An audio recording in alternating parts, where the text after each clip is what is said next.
ایک بہت بڑا گناہ بدنگاہی کا گناہ ہے.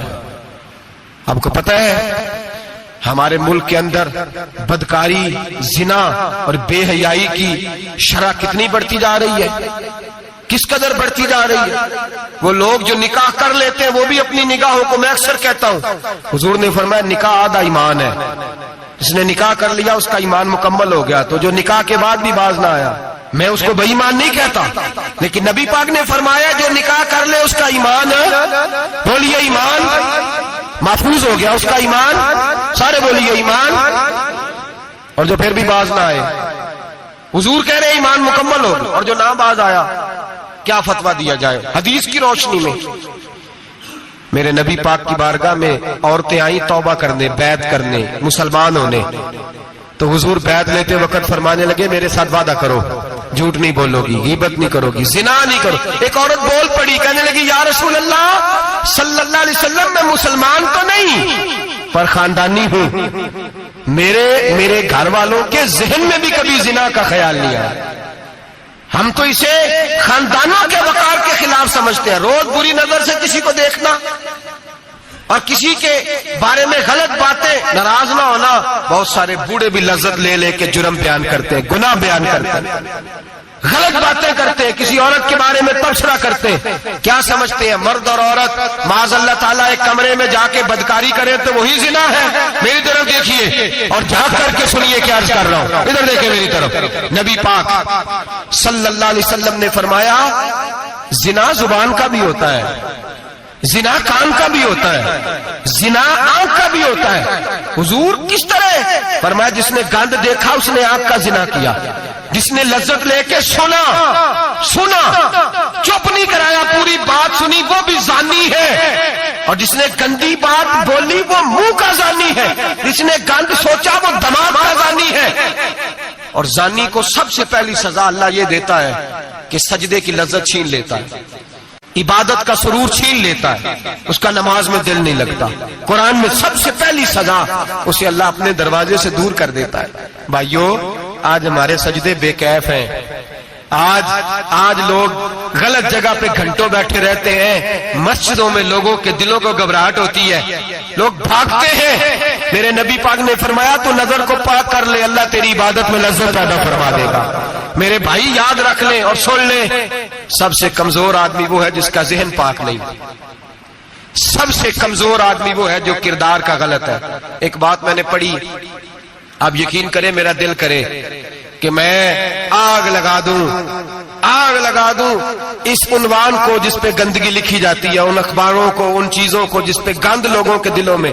وہ انڈیا کی ایک وزیر اعظم عورت گزری تو کسی نے اس سے کہا کہ پاکستان نے تو تمہیں شکست دی ہے، تم جیت نہیں سکے بڑا ملک ہو کے. کہنے لگی کوئی بات نہیں، تھوڑا وقت ٹھہر جاؤ، ہم ان پر تہذیبی یلغار کریں گے، ان کے گھروں میں ننگا ناچ کریں گے، یہ گندی تصویریں دیکھیں گے، یہ گند میں الجھ جائیں گے. اور جو قوم گند میں الجھ جایا کرتی ہے وہ پھر کسی سے لڑنے کی طاقت نہیں رکھتی، اس کے اندر ڈٹ جانے کی ہمت نہیں ہوتی، اس کی غیرت کے جنازے نکل جاتے ہیں. دل کرتا ہے جل جائے وہ جل جائے جہاں سے برائی پھیلتی، تباہ ہو جائے وہ علاقے جہاں سے گند ہوتا ہے. لوگ گند کی کمائی کھاتے ہیں، گند کی ایکٹروں کے ساتھ کھڑے ہو کے فوٹویں کھچاتے ہیں اور گناہ پہ فخر کرتے ہیں. اور گندے لوگ کہتے ہیں اللہ کا فضل ہے ہم گند پھیلا رہے ہیں، ثم معاذ اللہ.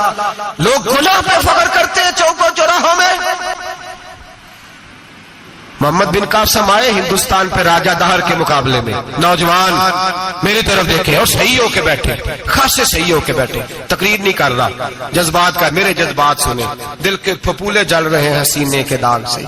اللہ کی قسم روح کی گہرائی سے بات کر رہا ہوں، وہ بات کر رہا ہوں جو سینہ کہہ رہا ہے کہ پھٹ جائے اور کہنا نہ پڑے. قرآن و حدیث پڑھتے ہیں اور پھر اپنا حال دیکھتے ہیں تو لگتا یہ ہے کہ عذاب قریب آ گیا ہے، لگتا ہے زمین پھٹنے والی ہے، آسمان گرنے والا، لگتا ہے قریب آ گیا سارا کچھ. سمجھے کیا عرض کر یہ بات اگر آپ سمجھ گئے تو قیمت وصول ہو گئی. اس کو سمجھ گئے تو سمجھ لیں آپ کے مزاج کے اندر اللہ نے تبدیلی پیدا کر دی. محمد بن قاسم 18 سال کا جوان، ایک عورت کی عزت پر راجہ دہر ہندو نے حملہ کیا، محمد بن قاسم بچانے آئے. جب ہندوستان آئے فوج تھوڑی تھی، علاقہ تھوڑا تھا، راجہ دہر کی فوج بہت زیادہ، اور پھر اپنا عرب چھوڑ کے یہاں آ کے ہندوستان میں اس کے علاقے میں اس پہ حملہ کرنا، حالات خراب تھے۔ محمد بن قاسم پریشان ہے۔ ایک بزرگ نے دیکھا، کہنے لگے پریشان کیوں ہو؟ کہنے لگا سوچتا ہوں علاقہ بھی اس کا، فوج بھی اس کی، میرے فوجیوں کو تو رستوں کا بھی نہیں پتا، کیسے جنگ کریں گے، کدھر سے آئیں گے، اور پھر ہمیں زبان بھی نہیں آتی، کیسے کام ہوگا، ڈر رہا ہوں۔ 2-4 دن گزرے تو محمد بن قاسم اشاش بشاش ہو گئے۔ وہ بزرگ کہنے لگے خیر ہے؟ بڑے مطمئن ہو گئے ہو؟ کہنے لگے بس راجہ دہر ہم سے مقابلہ نہیں کر سکتا، راجہ دہر ہمارے مقابلے میں کھڑا نہیں ہو سکتا، وہ گرا کے گرا، وہ لڑکھڑایا کے لڑکھڑایا، ریزہ ریزہ ہو جائے گا۔ کہا آپ کو کیسے خوشخبری مل گئی؟ کہنے لگے مجھے پتا چلا ہے کہ راجہ دہر ذہن کا گندا ہے، وہ تو چچا کی بیٹی کو نہیں چھوڑتا، ماموں کی بیٹی کو نہیں چھوڑتا، خالہ کی بیٹی کو گندی نظر سے دیکھتا ہے۔ جس کا ذہن گندا ہوتا ہے وہ کسی کا مقابلہ نہیں کر سکتا، ہمیں فتح ہوگی، فتح، وہ گرے گا۔ وہ بزرگ کہتے ہیں میں سمجھ گیا کہ واقعی اسے فتح ہوگی۔ آج کشمیر کیوں آزاد نہیں ہو رہا، فلسطین میں آگ کیوں لگی ہوئی ہے؟ مسلمان جب تک ذہن کا گندا ہے کمزور ہے، جب تک ذہن کا ناپاک ہے کمزور ہے۔ حضرت سعد بن ابی وقاص رضی اللہ تعالیٰ عنہ فرمایا کرتے تھے اللہ مسلمان کی مدد اتنی دیر تک کرتا رہتا ہے جتنی دیر تک مسلمان کا ذہن صاف رہتا ہے، کردار پاک رہتا ہے۔ آگ اس لیے معاشرے میں لگی ہے، نوجوانوں تم کہتے ہو کامیابیاں نہیں ملتی، اسے کیسے کامیابی مل سکتی ہے جس کا ذہن ہی صاف نہیں؟ وہ کیسے دنیا کی بازی جیت سکتا ہے جس کی نگاہ ہی پاک نہیں؟ وہ کیسے آگے بڑھ سکتا ہے جس کے کردار میں پاکیزگی نہیں؟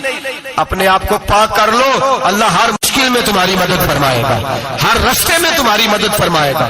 اور میں نے کہا جب آدمی ناپاک ہوتا ہے تو رب کریم اس سے عبادت کی لذت چھین لیتا ہے، اور اللہ کی سب سے بڑی سزا یہ ہے کہ کسی کو سجدہ نہ لمبا کرنا دے۔